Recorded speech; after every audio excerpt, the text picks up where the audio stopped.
Now, I'm sure many of you have heard about China's food safety problems. It's something that affects the lives of over 1 billion people, but it doesn't affect your life all the way across the Pacific. Or does it? According to an online blog that was recently posted on the Wall Street Journal website, there's a decent chance that the next time you eat out at a diner, that the entire meal was imported from China, and that none of the foods were inspected by the Food and Drug Administration. The article, which has been picking up popularity on Weibo, claims that Chinese food products are being imported to the U.S., but inspections in both China and the U.S. aren't keeping pace, which is a growing danger to American consumers.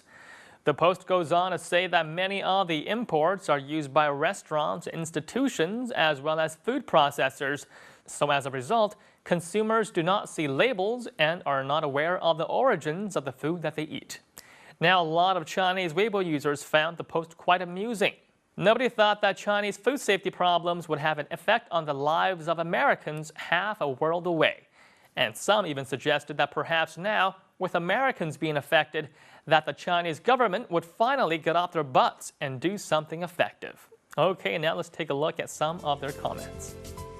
Obviously, Americans do not have the iron stomachs that we Chinese possess.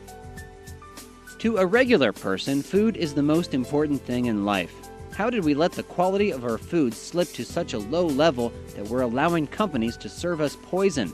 Unscrupulous businessmen who sell us substandard quality food should be sentenced to death. A slap on the wrist is not enough. Do not worry, America. In China, we give all the good foods to our leaders as special tribute. We, the average Chinese, eat all the poison, substandard foods, but we always save the best to be exported to our foreign friends.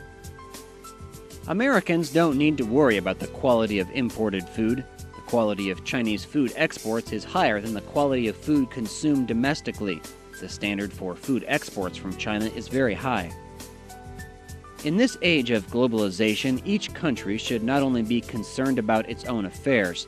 Cooperation is a key factor for every country in order to achieve a win-win situation for all. Well, it looks like it's up to the American government to help tackle food safety problems in China. According to the Weibo article, Chinese imports dominate some food categories in the U.S. Now, in a testimony before a subcommittee of the House Foreign Affairs Committee in May, food safety expert Patty Lavera noted that China accounted for 80% of tilapia, a type of freshwater fish, 51% of cod, 49% of apple juice, 34% of processed mushrooms, 27% of garlic, and 16% of frozen spinach consumed in the U.S. in 2011. So chances are you probably consumed some tainted Chinese food. Now, food safety problems are, of course, not only a concern for the U.S. A German magazine also recently posted a list of rejected foods imported into the EU from China during 2012, which included insect-infested potatoes, rabbit meat loaded with antibiotics, oyster sauce with the staph bacteria, salmonella-infected ginger, pumpkin seeds with glass chips, and arsenic in frozen calamari. Now that doesn't sound very appetizing at all, and that's food good enough to export. So you can only imagine that local Chinese have to put up with a lot more, and why food safety is such a big concern and a hot topic of discussion on Chinese internet forums. And now let's take a look at a few more comments about food safety. I wonder if Chinese people will evolve into a race of people that's immune to various types of poisons. That's a more optimistic outcome than to have history remember us as a people who all died because we had nothing to eat but poisoned foods. If China is exporting our poisonous foods to America, then I guess there is no reason to go to America anymore. If possible, the American government and local U.S. institutions should do more. They are more advanced than relevant Chinese departments. I think that some U.S. policies and systems are more effective than our own. It's undeniable that some Chinese departments don't fulfill their responsibilities on food security.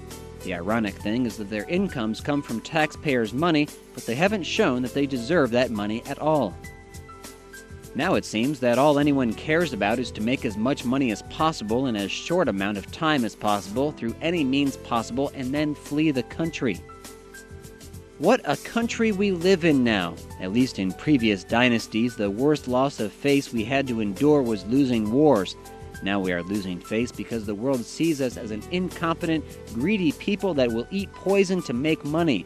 The food that sustains us as a people are seen by foreign countries as unfit for human consumption. What does that say about us? Are we subhuman? An ongoing cooperative agreement between the U.S. and China on tackling common food safety problems should, in theory, provide a platform through which effective action can take place. However, unsafe foods are still finding their way into American restaurants. And it's possible that in the near future, American diners would have to post a sign out that certifies that they do not cook with Chinese imported ingredients. And I guess if things got bad enough, consumers can always write up a petition on the White House website.